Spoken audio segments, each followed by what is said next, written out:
जो भी बच्चे रेलवे के हैं वो एएलपी और टेक्नीशियन को लेके जो कंफ्यूजन में थे, आज हमारी एक लंबी मीटिंग हुई डिपार्टमेंट के साथ और आपकी लगभग सारी समस्याओं को हम वहां रखे। पिछले 4-5 रोज से ऐसे, कभी दिल्ली में थे तब या पटना में है तब, आपकी लगभग सारी बातों को हम वहां रख दिए हैं।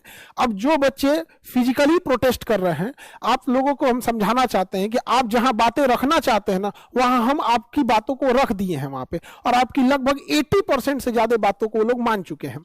अब जैसे आप लोग अब प्रोटेस्ट करिएगा तो आप ही के भीड़ का फायदा उठा के राजनीतिकरण हो जाएगा वहां पर।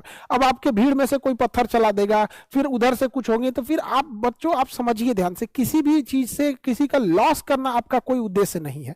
हम में भी पूर्ण विश्वास है कि कभी भी बच्चे इस तरह से नहीं करते हैं, लेकिन आप भोले भाले हैं, आपके भीड़ का फायदा कोई और उठा लेगा और फिर वहां पुलिस आपके ऊपर खामखा में कभी कोई केस वगैरह कर देगी, आपका करियर खराब हो जाएगा। तो हम आपके बारे में ही सोच रहे हैं, आपकी बातें हम वहां रख दिए और हम पूरी बखूबी रख दिए। आपको 1 से 2 दिन के अंदर आपको देखिएगा एकदम इसके बारे में आपको ठोस निर्णय आ जाएगा।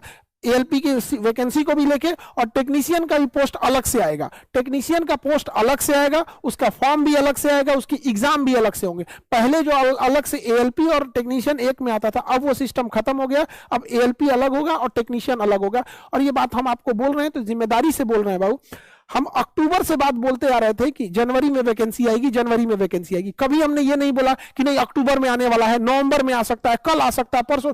हमें अपनी विश्वसनीयता का पूरा ख्याल रहता है। अगर हम ये बात बोल रहे हैं तो बाबू पूरी जिम्मेदारी के साथ बोल रहे हैं कि आपका टेक्नीशियन के साथ वैकेंसी आएगा, बस 2 दिन आप समय दे दीजिए। हम आपकी बातों को वहां रख रहे हैं, हमारी भी सुविधा समझिए। हम आपको न्याय, हम पूरा बोलते हैं कि आप संवैधानिक तरीके से अहिंसक मार्ग पे चलिए। हम आपको बात बोलते हैं कि हम आपकी बातें वहां रख देंगे यहाँ पे।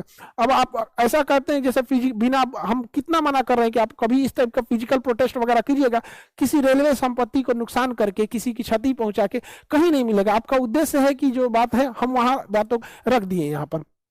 आप 2 दिन देखिए, 2 दिन के अंदर आपको इसके बारे में पूरा अपडेट मिल जाएगा। आपको बस थोड़ा सा समय दीजिए, विश्वास रखिए, आपको न्याय दिलाना हमारा काम है। बिल्कुल हम अपने काम को जिम्मेदारी से समझते हैं। अभी हम कई चीजों को फेस कर रहे हैं, एक साथ समझ में नहीं आ रहा। मेरी दुविधा समझिए बाबू क्या है। हमको स्टूडेंट को समझाना पड़ रहा है कि बाबू स्टूडेंट आप समझो, मत भटको इस सब चक्कर में, आप अभी पढ़ाई करो। उसके बाद से एडमिनिस्ट्रेशन को समझाना पड़ रहा है कि देखिए बच्चे हैं, ये लोग भी मतलब ऐसा ना हो कि आप लोग का करियर खराब हो जाए बच्चों का। अब सोचिए अगर किसी के ऊपर केस वगैरह हो जाता है तो फिर जॉब पढ़ के भी क्या कर पाएगा वहां पे। उधर समझाना पड़ता है, उधर फिर मीटिंग समझानी पड़ती है भैया कि हाँ ऐसी ऐसी बात है। आरआरबी को भी बताना पड़ता है कि नहीं स्टूडेंट का मांग जो है वो जायज है, ट्रस्ट है। स्टूडेंट अपनी बात को नहीं रख पाते, उसके बीच में क्लास लेना पड़ता है। फिर टीचर लोगों को भी कहना पड़ता है कि भैया ये बेरोजगार बच्चे हैं, 5 साल से वैकेंसी नहीं आई है, 20,000 25,000 फीस मत लीजिए लोगों से, नॉर्मल फीस लेके पढ़ा ना दीजिए, 1000-1500 में पढ़ा दीजिए। आपका भी कल्याण हो जाएगा, बच्चों का भी रिजल्ट होगा तो आप ही का नाम लेंगे सब, और अच्छा हो जाएगा। अब किसी बच्चे से इतने दिन इंतजार किया, उससे कोई 25,000 30,000 अगर फीस लिया जाए तो काफी ज्यादा हो जाएगा। तो हमको चारों ओर से हम पिसा जाते हैं, हमको समझ में नहीं आता है, इधर से भी चारों ओर से, और हम चीजों को समझा देते हैं। इवन हम भी जाते हैं एडमिनिस्ट्रेशन के पे भी बोलते हैं, उन लोग को भी करना है। स्टूडेंट का कहना है कि सर आप बोलिएगा तो हो जाएगा। आपको क्या लगता है रेलवे हमारा है? नहीं, देखिए हम ये चीज एक मानते हैं कि हम आपकी बातों को बहुत सीरियसली रख देते हैं। और एडमिनिस्ट्रेशन में भी लोग जाते हैं बोलने तो उन लोग का भी कहना है खान सर बोल दिए तो लगता है मामला गंभीर है। स्टूडेंट को लगता है नहीं सर आप बोल दीजिए हो जाएगा। तो आप हमें बोलने के लिए थोड़ा समझिए ना कि आप अगर जाके कहीं फिजिकल प्रोटेस्ट करके रेलवे की क्षति कर दीजिएगा तो हम बोलने लायक, मेरा भी तो मुंह नहीं बचेगा ना। हम आपकी बात बोल रहे हैं, हमारे पे एक विश्वास कीजिए। आप 22 में भी विश्वास किए थे, इस बार भी विश्वास रखिए। कोई फिजिकल प्रोटेस्ट मत भाग लीजिए। अभी फिलहाल 2 दिन आप समय दीजिए हमको, हम आपसे ज्यादा दिन समय नहीं मांग रहे हैं, 2 दिन।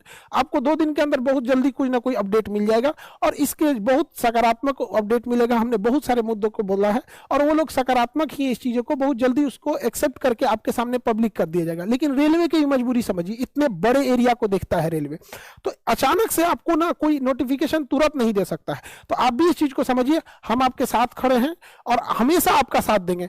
आप चाहे हमको बोलिए या ना बोलिए। कुछ बच्चों का कहना कि सर आप बोलिए, आप बोलेंगे तो बिल्कुल हो जाएगा। हम दिला के रहेंगे बाबू, आप काहे टेंशन लेते हैं? यहाँ पे भरोसा कीजिए, जितना दिन से कभी आपका भरोसा टूटने नहीं देंगे। हमने आपकी सारी बातों को रखा। रिलैक्सेशन को लेकर कोरोना के लिए जो 3 साल था, हर एक एग्जाम में 3 साल का दिया गया है, उस एग्जाम को दिया जाए। एएलपी की वैकेंसी को लेकर टेक्नीशियन की अलग वैकेंसी आ रही है, उसको लेकर हमने बोला है। कैलेंडर के लिए भी बोल दिया है कि भैया आप लोग कैलेंडर के लिए मुख्य उद्देश्य जो आपके मुद्दे थे उसको 1 से 2 दिन के अंदर आपको इसका सकारात्मक उद्देश्य मिल जाएगा। आप आप लोग का भी कहना है कि सर आप क्यों इतना हम जिस दिन से वैकेंसी आई हम उस दिन से मीटिंग पे मीटिंग कर रहे हैं। तो देखिए हर चीज होना चाहिए ना, कि जैसे आप ट्विटर पे कर रहे हैं तो कोई जाके ऑफिशियल भी तो बोलने वाला चाहिए, तो हम वहां जाके अपनी बात तो कर रहे हैं। और जरूर आप सबको मिलेगा 2024 आप सबके लिए खुशहाली वाला साल लाए, और इस बार सब लोग सेलेक्ट होके जाए और बिल्कुल बेहतर ढंग से 1 से 2 दिन में इस मामले को सॉल्व कर देंगे। फिर आप बच्चों को पढ़ाई में लग जाइएगा, और फिर एक अलग से फिर चैलेंज होगी कि फीस को ना बढ़ाया जाए। फिर उसमें हम आपके लिए होंगे कि इन बच्चों को 1000-1500 लेके पढ़ा दिया जाए, ना कि इन बेरोजगारों से कोई कमाए। ये बेचारे बड़े वक्त के मारे हुए हैं, 5 साल से वेट कर रहे हैं, कोई जमीन गिरवी रख के आया है, कोई खेत बेच के आया है, कोई मतलब मजदूरी करके आ रहा है, तो कोई यहाँ होम ट्यूशन करके पढ़ा रहा है। एक बार फिर दूसरी लड़ाई होगी, पहले ये लड़ाई है कि आपको आपका वैकेंसी दिला दिया जाए, और दूसरी है कि भैया फिर आपको आपका फीस कम फी में आपको पढ़ा दिया जाए। दूसरा प्रशासन की भी मजबूरी समझिए, वो लोग भी बेचारे परेशान हो जाते हैं। अभी आप देखते हैं कि उनको ड्यूटी छोड़ के आपके लिए लगना पड़ता है, तो कहीं भी आपकी भी ये मोरल रिस्पॉन्सिबिलिटी है। आई होप आप इसे समझे होंगे। जैसे अपडेट आता है 1 से 2 दिन के अंदर आपको पक्का अपडेट हो जाएगा। मिलेंगे नेक्स्ट क्लास में। जय हिंद।